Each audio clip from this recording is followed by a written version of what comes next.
Shalom rekan-rekan semua. Halo. Yang sedang mendengarkan baik di rumah, di kafe, di mobil, dan dimanapun kalian berada. Ya, akhirnya sekarang Apron bisa melaunching podcast sendiri yang berjudul Empowered Life. Podcast ini adalah usaha bagaimana suatu komunitas dapat berpengaruh dan menjadi terang bagi lingkungan. Terutama saat ini kita bisa memanfaatkan sarana media sosial untuk saling membagikan kebenaran firman Tuhan. Nah, kali ini kita akan membahas topik yang menarik di bulan Februari, tentu tentang kasih dengan judul Transform by Love. Bagaimana kasih itu dapat merubah kehidupan seseorang bersama seorang yang sudah menjalin rumah tangga selama 26 tahun.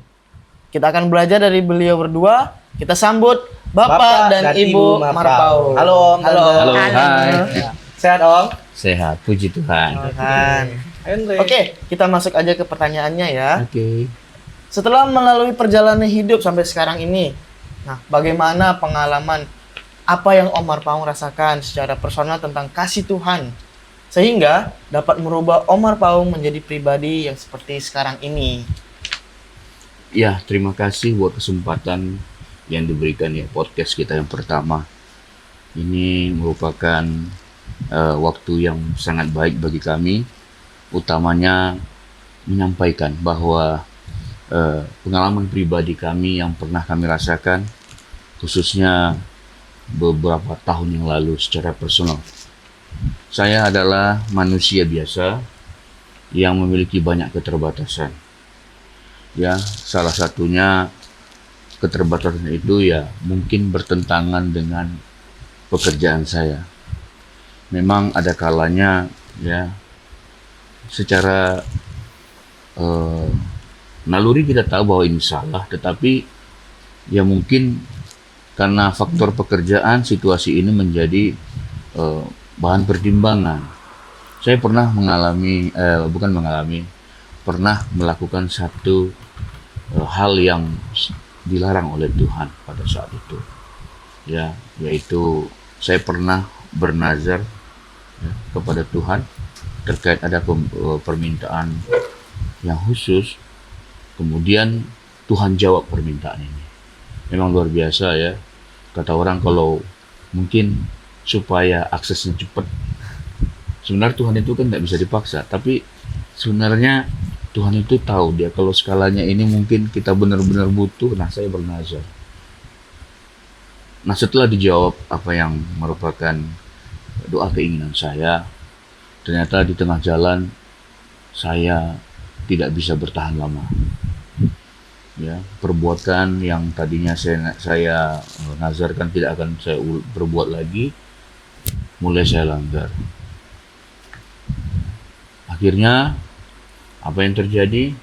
Sebelum Tuhan bekerja, Tuhan menampakkan beberapa kali, dan saya tahu ini penglihatan Tuhan nampakkan kepada saya. Tetapi, nah ini tadi karena saya sudah larut, akhirnya untuk mundur lagi nggak bisa. Akhirnya Tuhan punya cara. Kalau Tuhan sayang kepada anaknya, ya, dia pasti akan menegur kita. Sama sebagaimana saya melakukan teguran bagi anak saya jika memiliki kesalahan. Tujuannya tidak lain dan tidak bukan untuk kebaikan. Nah, pada tahun 2004 saya disentil Tuhan, saya mengalami kecelakaan fatal, bahkan nyawa saya hampir terancam karena saya menggunakan kendaraan roda 2 dengan kecepatan tinggi menuju kantor. Itu langsung berhadapan muka dengan bus besar ya, Lagoi itu, dan saya hantam bagian depan dan motor saya dan saya juga masuk ke bawah mobil sehingga mobilnya berhenti sendiri. Tetapi begitu saya kena menghantam kepala saya menghantam ke mobil itu, yang saya lihat Tuhan nampakkan dengan saya apa yang saya lawan. Ya, saya juga terbuka. Nazarnya itu yaitu tentang perjudian. Apa yang saya lakukan Tuhan lihatkan seperti sebuah sinema ya. Saya dipertontonkan, ini yang kamu lakukan yang terakhir ini. Dan saya tahu bahwa niat Tuhan itu bukan mau menghukum saya untuk ibaratnya itu benar-benar dia mau kasih saya, tapi itu mengingatkan saya, dikembalikan itu penglihatan itu kesalahan-kesalahan saya. Dan singkat cerita ya, nyawa saya berhasil diselamatkan setelah operasi otak, operasi tangan, operasi kaki ya, di Batam. Tetapi saya tahu bahwa ada rencana Tuhan terhadap saya. Ini yang terakhir saya ingatkan kamu. Ya, saya tahu itu bahasa itu keluar. Dan oleh karenanya ya, saya tahu bahwa kasih Tuhan itu sungguh luar biasa. Dia mengampuni saya, ya, anaknya yang memiliki dosa, yang suka melawan orang tuanya kalau kita bawa dalam kehidupan sehari-hari. Tetapi Tuhan itu tidak pernah meninggalkan. Dia pukul, tapi dia perhatikan, tidak dilepaskan. Nah, di sanalah saya mulai merasa bahwa iman saya bertumbuh, dan saya mengambil satu komitmen bahwa saya akan setia dan ikut dalam Tuhan, dan saya tidak akan mengulangi lagi. Ya, puji Tuhan, setelah banyak tahun berjalan, ya saya rasakan memang ada restorasi dalam kehidupan saya pribadi melalui pengalaman. Saya rasa itulah yang bisa saya sampaikan. Terus bagaimana Om pengalaman tersebut itu bisa mengubah cara pandang Om tentang diri sendiri maupun itu terhadap orang lain, mungkin berpengaruh terhadap orang lain ataupun lingkungan sekitar Om, mungkin lingkungan kerjaan gitu? Ya, ada satu hal yang bisa saya ambil ya, dari pengalaman yang saya dapat. Kita jangan memiliki satu konsep ya, atau mau kita minta orang itu sempurna di hadapan kita. Setiap manusia itu pasti punya kekurangannya. Ya, saya berhadapan dengan orang lain. Ya, di dalam kedinasan saya juga berhadapan dengan anggota saya. Mereka pasti punya karakteristik yang satu dengan yang lainnya berbeda. Mungkin yang satu ini pelawan, yang satu ini orang yang nggak mau tahu, yang satu lagi suka melawan perintah. Nah, dari situ ternyata yang utama dari atas segala-galanya itu apa? Kasih. Jangan langsung kita memberikan vonis kepada setiap pribadi seseorang. Jangan pernah langsung matikan karakter seseorang, mematikan langsung kesempatan orang untuk bisa berubah.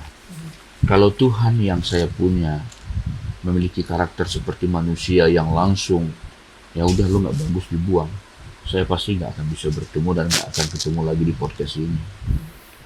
Ya, pasti Tuhan ambil saya, ya mungkin buat dihukum selama-lamanya di atas sana. Tetapi itu tadi ternyata kasih, ya susah memang, ya karena kita masih manusia ya. Tapi itulah tadi itu.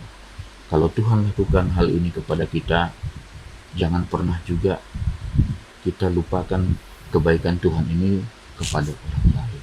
Jadi menurut saya kasih yang Tuhan telah ajarkan itulah juga kita harus aplikasikan dalam kehidupan kita terhadap orang lain maupun di lingkungan kita. Ya. Oke, kita kan udah dengerin dari kisah dari Omar Paung.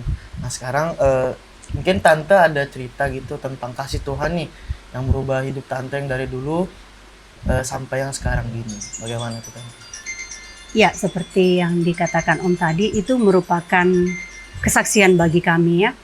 Waktu kejadian Om kecelakaan, Tante merasakan kasih Tuhan yang luar biasa di dalam keluarga kami. Terlebih waktu itu anak masih kecil-kecil dan kami di sini berdua adalah perantau. Orang tua kami tidak ada di sini dan kami boleh melihat kasih itu boleh datang dari mana aja. Banyak orang-orang datang sebagai penopang bagi kami, baik itu dalam doa, baik itu dalam perhatian, baik itu dalam seperti menguatkan. Begitu banyak yang kami terima pada saat itu. Apalagi saya waktu itu masih sangat muda. Di sini saya boleh berkata waktu itu masih sekitar umuran saya 26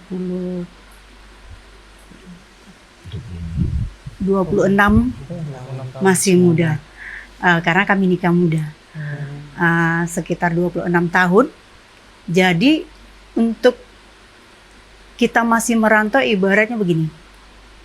Kita itu ini daerah kita ini kan berbeda dengan daerah kami yang sebelumnya. Kami kan ke sini pindahan dari Pekanbaru ke Tanjung Pinang. Kami tidak ada keluarga. Jadi di sini kami boleh merasakan bagaimana Tuhan itu memakai orang-orang menjamah ataupun mendoakan kami ataupun memberikan kami kekuatan, penghiburan pada saat itu. Boleh dibilang saya saat itu pastinya dalam keadaan kacau. Bagaimana tidak? Kondisi Om saat itu sudah kritis. Boleh dibayangkan kepalanya waktu itu dijahit 36 jahitan. Ya. Dalam kondisi datang dari Uban dibawa ke Tanjung Pinang, tangan kiri patah, paha kiri patah, kepalanya ada pendarahan. Saya saat itu pastinya tidak akan berpikiran jernih saat itu, pasti tidak. Tapi itulah caranya Tuhan memakai orang-orang untuk menguatkan saya, untuk merangkul saya bagaimana saya harus bertindak pada saat itu. Jadi karena kondisinya dari Tanjung Pinang, karena di sini tidak mampu, akhirnya kan dibawa ke Batam, perobatannya di Batam. Nah, bagaimanapun di Batam banyak juga orang-orang yang mengasihi kami, yang membantu kami, yang pada saat itu membutuhkan darah. Itu yang saya rasakan. Bagaimana teman-teman yang saat itu saya hanya ngomong ini butuh darah, kebetulan darah A waktu itu susah sekali. Ini yang bisa saya saksikan, darah A saat itu tidak ada, susah. Dan yang kedua, kondisi dalam keadaan saat itu lagi puasa. Jadi bagaimana susahnya kita untuk mencari darah, dan bagaimana susahnya saya, waktu itu kita kan tidak puasa. Tetapi ada saja Tuhan kirim orang yang antar makanan ke saya.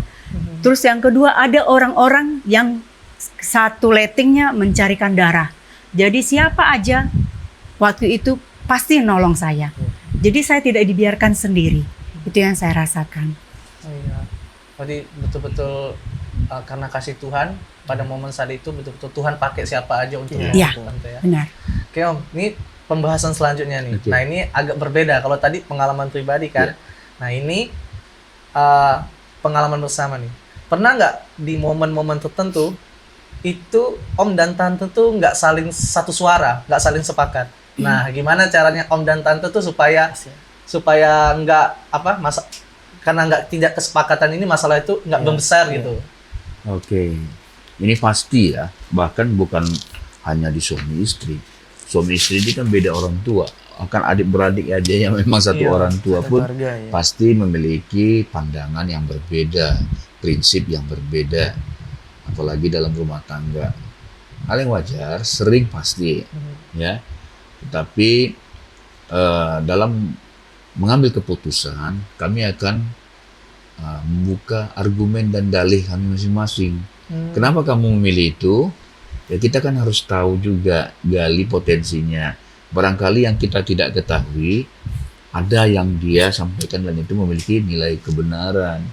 Ya, secara pribadi kita jangan juga otoriter ya, walaupun mungkin sebagai kepala rumah tangga saya khususnya ini kan sebenarnya pengambil keputusan. Tetapi saya nggak mau seperti itu. Saya akan coba sharing dengan oh ya begini ya. Selanjutnya saya sampaikan gagasan saya. Kalau menurut saya begini loh, berdasarkan pengalaman bla bla bla. Nah, akhirnya setelah kita saling tukar pikiran, saling buka saran dan pendapat. Akhirnya pada satu keputusan kita ambillah langkah yang menurut kita yang paling tepat di antara pendapat-pendapat yang tadinya kita pertahankan. Nah, kalau sudah pada satu posisi kita mengambil keputusan ini secara bersama, ya seyogianya berdua pun lakukan ini dengan maksimal, dengan totalitas, saling dukung supaya tujuannya ini tercapai. Ya, jangan nanti ada yang, nah inilah kemarin kamu ngomong begini. Nah, kalau hal ini sampai terjadi, wah sama dengan itu kalau ibaratnya kapal, analoginya kalau kita naik sampan patah sebelah itu mesinnya tinggal satu, tinggal dayung pula, bukan mesin yang patah. Dayung itu nggak akan sampai itu. Nah jadi tujuan kuncinya itu yaitu tadi itu saling berbagi, ya, kita tukar pendapat dan ambil kesimpulan mana yang terbaik. Tapi lebih daripada itu, apalagi khususnya untuk masa depan anak-anak, kami nggak akan berani main-main. Kita juga referensinya dari orang tua dan juga paling utama apa? Berdoa kepada Tuhan. Karena kita boleh berencana, tapi biarlah kehendak Tuhan yang jadi. Jadi ada hikmat, ada petunjuk. Saya bilang ini kehendak Tuhan jadi pengalaman dari anak saya.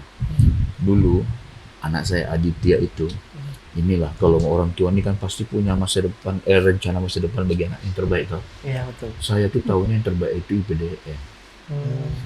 Jadi saya proyeksikan Aditya masuk IPDN. Setuju nih, kami berdua setuju. Nah, itu tadi terlalu mengedepankan apa yang di pikiran kita, benar, ya.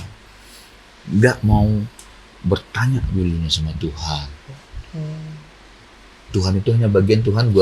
Saya mau anak saya masuk di sini, tolong Tuhan bukakan jalan. Bukan bertanya kira-kira Tuhan kemana anak ini yang terbaik, enggak.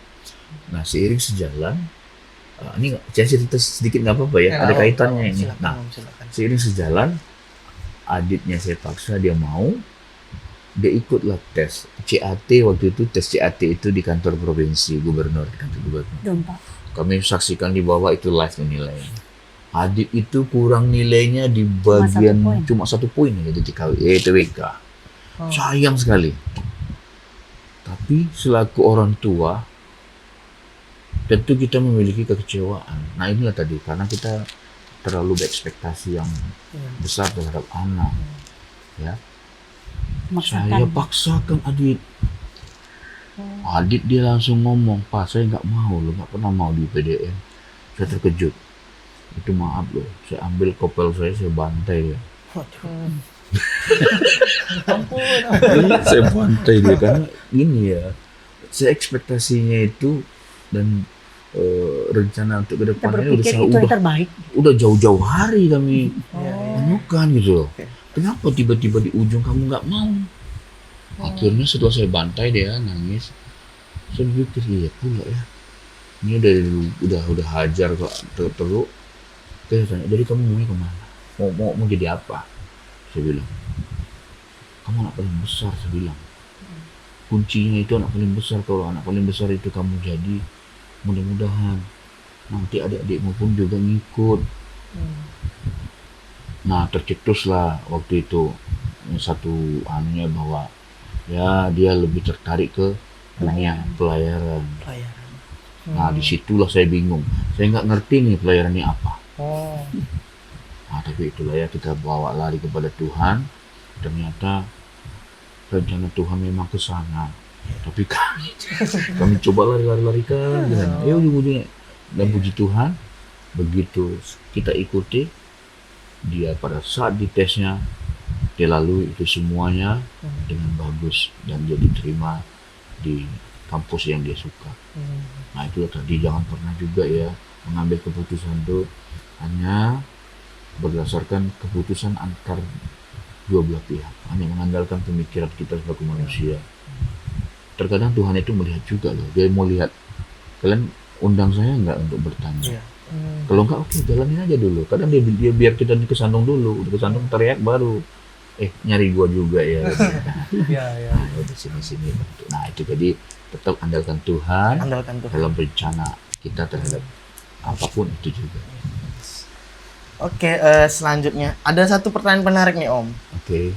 Bagaimana Om bisa membagikan perhatian dan kasih sayang antara anak dan istri di tengah pekerjaan Om yang sibuk gitu? Bagaimana Om membagi kasih sayang nih antara istri dan juga anak gitu? Oke, ini menarik ya. Saya orangnya fleksibel. Fleksibel. Iya, kalau saya begini ya. Saya orangnya asik sama anak. Ya, pada gilirannya bercanda, tapi ada momen-momen tertentu saya harus berdiri bukan sebagai seorang sahabat, tapi sebagai papanya mereka, sebagai pagar dalam rumah tangga, sebagai pelindung. Jangan sampai hal yang terjadi. Nah, di momen itu saya akan tegas kalau memang itu sekiranya diperlukan. Terhadap istri kita ya pasti ya kita sering bercanda karena sering ketemu, sering jumpa sama, lebih banyak ketemu sama istri lah maksudnya. Kalau ketemu terus ya, tapi maksudnya yang deket lah, sering bergaul gitu kan. Nah, jadi ada momen nanti misalnya balik dari gereja itu kami pasti punya acara rutinitas makannya bareng, atau misalnya pergi ke pantai supaya hubungan antara orang tua dan anak itu semakin baik dan dia pun merasa semakin dekat. Bahwa papa dan mamanya pun ternyata tidak memberikan batasan antara orang tua dan anak. Jadi dia kalau misalnya ada pertanyaan, dia mungkin ada keperluan, dia nggak akan segan-segan tuh tukar pikiran, Pak, Ma, itu tadi tujuannya itu, bangun kedekatan. Ya, karena masa sama orang di luar kita dekat, sama anak, sama istri sendiri kita malah kan aneh toh. Tegas dia di rumah, di luar dia mesra sama orang. Dia romantis, entar anak nengok, di papaku begini ya di luar. Nah itu jangan pernah terjadi. Saya jauhkan itu. Iya. Gali hubungan itu Gali. Oke. Menarik sekali sih. Menarik ya. Nah, ini adalah pertanyaan berikutnya. Pertanyaan terakhir mungkin. Oke. Untuk Om dan Tante. Berdasarkan yang tadi sudah diceritakan bahwa pengalaman dan Om Tante ini Tuhan mampu mengubah Om dan Tante menjadi seperti sekarang melalui pengalaman kasih Tuhan di dalam hidup Om dan Tante. Nah, selanjutnya adalah seberapa penting peran komunitas itu dalam hal ini Om, dan kenapa? Oke. Peran komunitas dalam kehidupan kita pribadi ini sangat besar. Saya terus terang aja terjerumusnya saya pada saat itu karena komunitas yang saya dekati, yang saya intimi itu orang-orang yang memiliki apa yang sama gitu. Misalnya hobi berjudi kalau saya dulu. Jadi otomatis saya akan kebawa. Makanya kalau kita dekat dengan api risikonya apa? Terbakar dong. Ya. Kalau bermain air ya hujan, kebasahan. Nah itu memang sudah hal yang pasti. Jadi kalau bicara tentang komunitas, ini hal yang paling besar. Kalau kita berada dalam lingkungan komunitas gereja, ya kita yakin dan percaya anak-anak kita pun nanti pasti akan bertumbuh dalam iman. Benar. Ya, pasti akan bertumbuh dalam iman, ditambah lagi dalam rumah tangga. Jadi lengkap ini. Makanya komunitas memiliki peranan yang sangat besar. Bahkan kalau ada apalagi kalau anak kita merantau atau di luar, dia lebih sering ketemu dengan komunitas di luar, lingkungan keluarga daripada keluarganya sendiri. Nah, tergantung kita mau jadi apa, tetap kenalan tangga. Pilihan banyak. Kita bisa tahu karakter seseorang, si A ini orangnya tipikalnya begini, si B ini komunitas yang ini begini. Nah, kalau kita mau membaik, carilah komunitas yang dimana kita mau mendukung di dalam pertumbuhan iman, ya, sama-sama memiliki visi yang baik, ya, supaya nanti kedepannya pun hasilnya menjadi lebih bagus. Benar-benar. Ya. Kalau dari Tante sendiri, apa ada tanggapan lain Tante mengenai ini? Pergaulan yang baik itu harus kita jaga, karena kita bergaul dengan yang tidak baik akan merusak yang kebiasaan baik kita. Itu sudah pasti. Jadi seperti Om bilang tadi, karena Om bergaul dengan orang-orang lingkungannya yang seperti itu, makanya gampang terikut. Nah begitu juga dengan Tante sama Om berkomitmen Makanya Om sama Tante dari mulai anak-anak SD, mulai dari sekolah sampai mereka SMA, kami sebagai orang tua tidak pernah melepaskan anak-anak kami. Karena di situ kita bisa melihat pergaulannya siapa saja. Karena Tante sama Om pasti akan bergantian untuk mengantar mereka. Antar jemput. Jadi tidak pernah Tante melepaskan, walaupun nih mereka sudah bisa bawa kendaraan sendiri dan sudah berumur 17 tahun dan sudah dibuatkan SIM sama Om. Tapi Tante tidak akan pernah melepaskan mereka untuk pergi sendiri, tidak. Tante akan berusaha untuk mengantar. Itu sudah kebiasaan kami berdua. Jadi dari situ kita bisa mengontrol pergaulan anak-anak khusus untuk anak-anak. Jadi Tante selalu berpegang pergaulan yang tidak baik akan merusak kebiasaan yang baik kita gitu. Jadi jangan sampai ini terjadi, maka kami komit suami istri untuk sama-sama melakukan itu. Jadi kami sama-sama untuk menjaga ya sebisa kami, karena setiap harinya kami dari pagi sampai sore pasti bergaul dengan anak, karena dari mulai sekolah, antar les, dan pulang ke rumah sudah malam. Jadi kami tahu siapa saja teman-temannya. Jadi Tante sampai saat ini itu yang buat Tante bisa melepaskan anak-anak jauh merantau. Karena Tante sudah tahu kebiasaan-kebiasaan mereka. Karena itu sudah dibangun dari dasarnya. Kalau dasarnya sudah bagus, sampai ke nanti dia bagaimanapun keluar dari daerah kita sendiri atau keluar daerah, dia akan tetap berprinsip seperti itu. Karena komunitasnya sudah dibangun dari kecil, komunitas yang baik. Dilepas pun kita udah nggak takut lagi. Itu poinnya. Iya. Terima kasih Om dan Tante atas sharingnya, sangat memberkati. Semoga teman-teman yang mendengar juga terberkati semua. Nah, akhirnya kita di penghujung acara. Sebelum tutup, kita akan closing statement dulu ya. Closing statement, betul. Kasih Tuhan adalah kekuatan transformasi yang dapat mengubah seseorang. Kasih ini memberikan kekuatan, pengampunan, transformasi karakter, tujuan hidup, hubungan yang lebih baik, dan pertumbuhan rohani. Dan ketika seseorang membuka hati mereka untuk kasih Tuhan, mereka mengalami perubahan yang mendalam dan menjadi pribadi yang lebih baik sesuai dengan kehendaknya.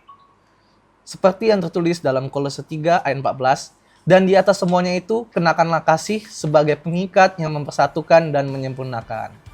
Demikian podcast kita hari ini. Terima kasih sudah mendengar. Semoga memberkati teman-teman yang mendengar. Sampai jumpa di episode selanjutnya. See you!